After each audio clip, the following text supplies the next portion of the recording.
Si vous faites tourner des publicités vers des formulaires Facebook, alors mes condoléances. Parce que je parie que ces leads ne sont pas de bonne qualité, qu'ils ne répondent pas au téléphone, ou alors quand ils répondent au téléphone, ils ne savent pas qui vous êtes. Et pire encore, je pense que ces leads ne convertissent pas du tout ou très peu en vente. Alors pourquoi je sais tout ça? Je me présente rapidement pour ceux qui arrivent sur cette chaîne. Je m'appelle Ludivine Soirée, je suis la cofondatrice de l'agence ManyLeads qui depuis 2021 aide les entreprises à générer des leads sur Meta grâce à la publicité payante et au tunnel d'acquisition. Donc notre objectif, c'est de pouvoir générer un maximum de leads de qualité pour les entreprises qu'on accompagne au sein de notre agence. Et donc j'ai vu beaucoup de prospects ou de clients venir vers nous et utiliser les formulaires Facebook. Voilà pourquoi je me doute de ce que vous vivez actuellement. Alors pour rappel, il y a 4 moyens de capturer des leads. Soit via les formulaires Facebook. Donc officiellement, d'après Facebook, en utilisant ça, vous allez pouvoir faire baisser votre coût par lead parce que vous allez payer vos leads moins cher. En plus, c'est plus facile à mettre en place qu'une landing page. Donc, c'est tentant de tester les formulaires Facebook. Et ce qui est intéressant, c'est que vous payez moins cher parce que vous restez sur la plateforme. Et pour vous donner un petit peu de contexte, on a un client qui nous a rejoint ce mois-ci et qui utilise uniquement les formulaires Facebook, en tout cas utilisés, et qui dépense environ 15 000 € par mois.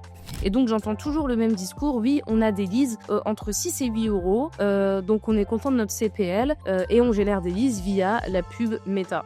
Sauf que quand on creuse, on se rend bien compte que le CPL, donc le coût par lead, n'a pas d'impact sur les revenus de l'entreprise. Et au final, c'est un temps perdu pour toute l'équipe, notamment l'équipe commerciale, et parce qu'en tant que chef d'entreprise ou en tant que directeur marketing, directeur des opérations, ce que vous souhaitez, c'est que les leads qui arrivent se transforment en clients. En fait, in fine, vous ne voulez pas des leads, vous voulez des clients. Donc vous pouvez toucher des leads à 6-8 euros, s'ils convertissent jamais, c'est juste une perte de temps et d'argent dans la génération de vos leads. Imaginons que j'ai un business qui veut acquérir 20 clients ce mois-ci et pour ça, je vais faire de la publicité sur Meta. Et je vais me tourner vers les formulaires Facebook, donc ce qu'on appelle des publicités lead ads, donc des publicités qui envoient vers un formulaire. Et bien, il va me falloir énormément de leads. Il va falloir que je génère énormément de leads et c'est même pas assuré que ces leads vont convertir, que je vais obtenir mes 20 clients pour pouvoir obtenir vraiment ces 20 clients. Donc vous allez devoir dépenser énormément parce que même si vous touchez du leads pas cher, il est tellement de mauvaise qualité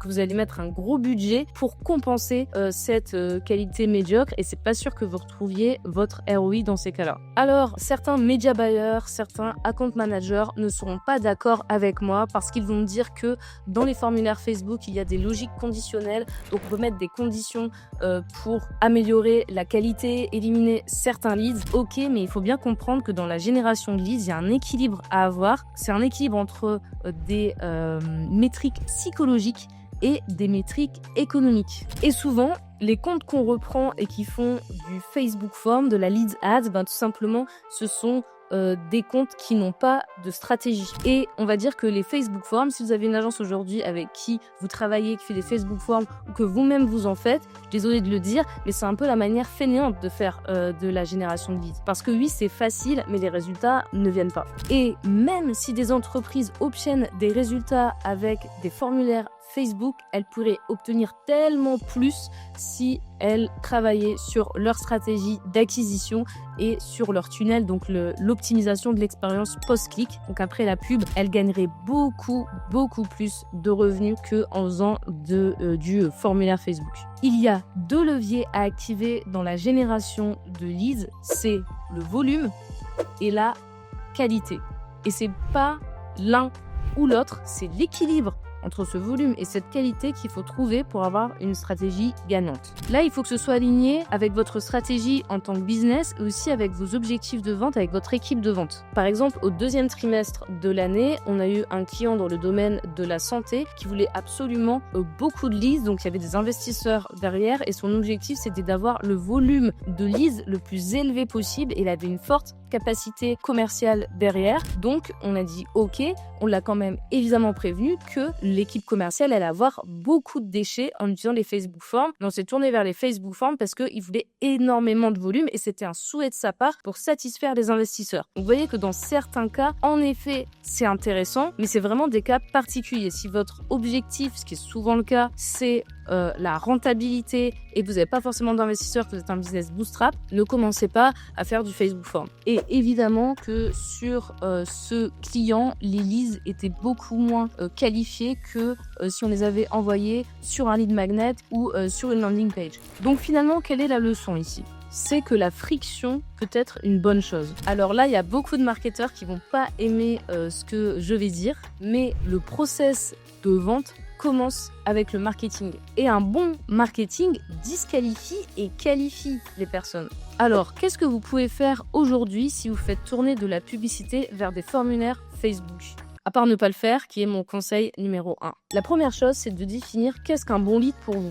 Est-ce que vous êtes content avec un lead qui donne nom, email, numéro de téléphone ? Parce que peut-être vous avez une grosse équipe de commerciaux et vous pouvez leur donner uniquement ces données-là, ils vont traiter le lead. Donc vous acceptez qu'ils passent beaucoup de temps sur des leads qui ne seront pas forcément de bonne qualité. Et c'est ok, c'est une stratégie. Ou alors vous voulez des leads qui sont plus chauds, qui ont même booké un rendez-vous sur un calendrier en ligne avec un de vos commerciaux qui connaît déjà votre société, qui a eu des informations clés pour convertir au téléphone via une landing page avec un copywriting optimisé dessus. Et ça, c'est ce qu'on fait pour nos clients. On crée des pages qui permettent de pousser le lead au rendez-vous directement via Facebook Ads. Et donc, le lead va prendre un rendez-vous directement avec le commercial. Et ce qui est intéressant, en fait, avec une landing page par rapport à un formulaire directement sur Facebook, c'est qu'une landing page, elle éduque, elle qualifie et elle persuade. Et ça, avant même qu'ils remplissent le formulaire. Et souvent, sur nos landing pages, selon l'industrie, on a entre 15 et 20% de conversion.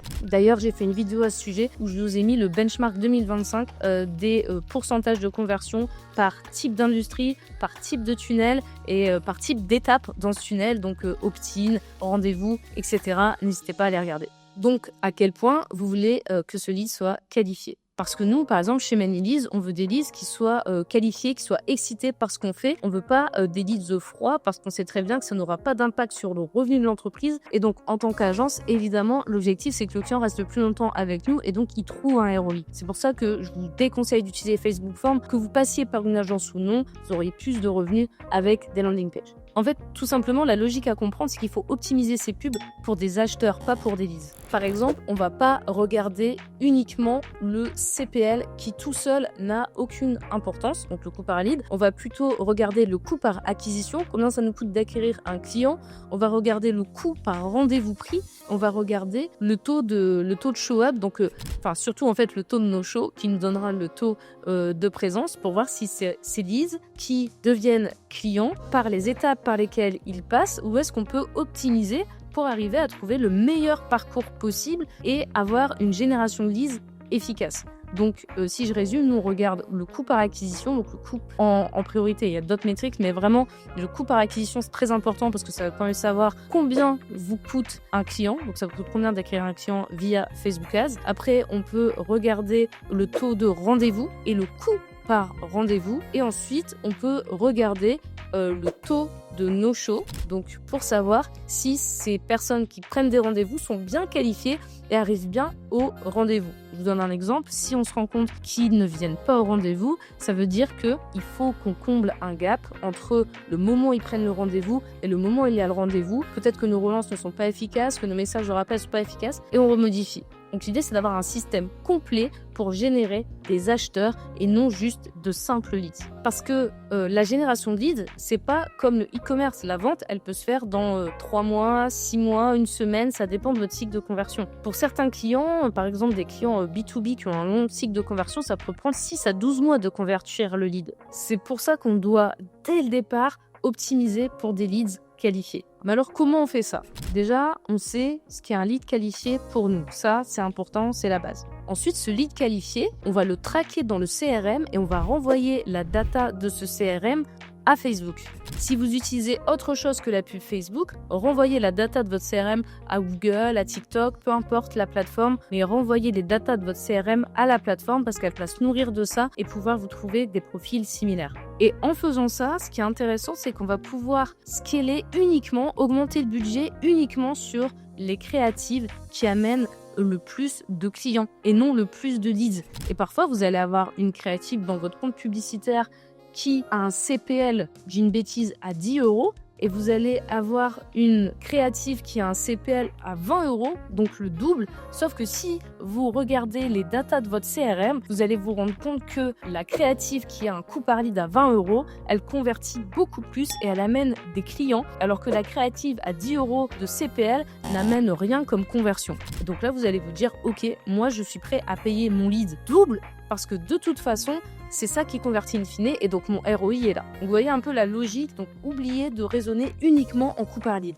Et j'insiste sur ce point parce que l'erreur numéro 1 que je vois, c'est vraiment l'optimisation au CPL, que ce soit des agences ou des marketeurs ou des freelances, etc. Optimiser au CPL, ce n'est pas une bonne idée sur Facebook Ads. Et vous imaginez que sur l'exemple que je prends, vous avez cette créa à 10 €, vous décidez de couper celle à 20 € parce que vous dites qu'elle est 2 fois plus chère, alors que c'est elle qui a amené les rendez-vous et les conversions, et vous scalez celle à 10 € et vos résultats s'effondrent derrière parce que cette créa à 10 €, le lead n'amène en fait pas de conversion. Et c'est dommage de passer à côté de toute cette data CRM et malheureusement bien de perdre de l'argent dans votre entreprise. Parce que le problème en omettant d'utiliser les données du CRM, c'est que vous allez optimiser vos publicités avec des mauvais signaux. Et potentiellement, vous allez rentrer dans un cercle vicieux où Meta va vous générer des leads et va optimiser pour ce type de leads, pour trouver les leads les moins chers, sauf que ce ne sont pas des bons leads. Et donc petit à petit, votre pixel méta va aller chercher de plus en plus de personnes qui ressemblent à ces mauvais leads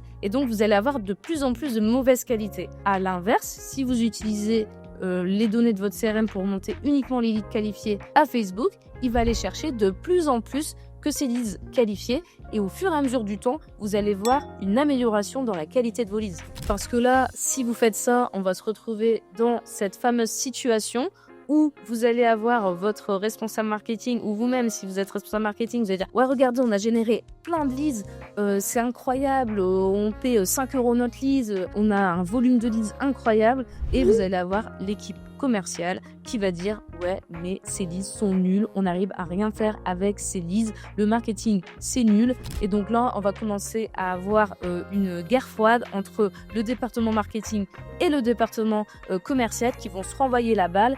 Le département marketing va dire « Moi, j'ai généré des leads, donc à vous de les convertir. S'ils ne convertissent pas, c'est que vous faites du mauvais travail. » Et les commerciaux vont dire « Si on ne convertit pas les leads, c'est parce que le marketing fait du mauvais travail. » Vous avez sûrement vécu, vous êtes sûrement en train de vivre cette situation. Et là, ce que je veux dire, c'est que c'est au département marketing de prendre sa responsabilité, puisque je le répète et je l'ai dit au début de cette vidéo, le marketing prépare à la vente. C'est la première étape du process de vente. Les deux sont liés, ils ne doivent pas travailler séparément. Donc le marketing, le département marketing ne doit pas dire « Oui, mais attendez, moi je vous ai généré des leads, maintenant c'est à vous de vous débrouiller. » Ça, c'est pas du tout le bon état d'esprit. Vous devez amener de la qualité aux commerciaux. Parce que le meilleur commercial, sur un lead complètement nul, il ne pourra rien faire. Parce que s'il y a du marketing avant l'envoi des leads aux commerciaux, ça veut dire que l'objectif, une fois que le lead est chez les commerciaux, c'est pas de traiter un lead à froid, c'est bien de traiter un lead qui a été réchauffé, qui a été warm-up. Donc, à chaque fois, dès le départ, votre génération de leads doit être optimisée pour des acheteurs. Et donc, il faut éviter de rentrer dans cette spirale d'optimiser avec les mauvais signaux, comme je vous le disais, parce que sinon, vous allez vous retrouver dans cette situation avec vos commerciaux, ce qui serait vraiment dommage. Il faut bien comprendre l'équation économique d'une entreprise, c'est-à-dire qu'on peut complètement doubler, tripler le CPL. Si le ROI en back-end, quand on regarde les chiffres, est bon, c'est pas du tout un problème. Et là, vous voyez la logique, il faut sortir du compte publicitaire et avoir une vue d'ensemble du business sur lequel vous faites de l'acquisition de leads et même, je dirais, de l'acquisition d'acheteurs. Vous devez évidemment connaître le business model, comprendre les finances de l'entreprise pour laquelle vous travaillez et voir si votre génération de leads est efficace ou non. Ce qui est très peu probable avec du Facebook Form. Et là, j'espère que vous voyez à quel point c'est dangereux pour les finances d'une entreprise d'utiliser le coût par lead pour seule métrique de référencement dans la génération de leads. Et voilà, c'est pour toutes ces raisons que je pense que les formulaires Facebook doivent mourir en 2025 et que je pense qu'aucun marketeur ne devrait utiliser les formulaires Facebook. Peut-être que ça évoluera parce que Facebook évolue vite, mais depuis des années, je les teste à peu près tous les trimestres pour voir s'il y a eu des changements et à chaque fois, c'est la même histoire. Si cette vidéo vous a éclairé sur votre génération de leads, n'hésitez pas à vous abonner à la chaîne. Je sors une vidéo toutes les semaines. J'espère que cette vidéo vous a plu. Mettez une petite cloche pour être notifié et je vous dis à très vite. C'était Ludie pour la qualité.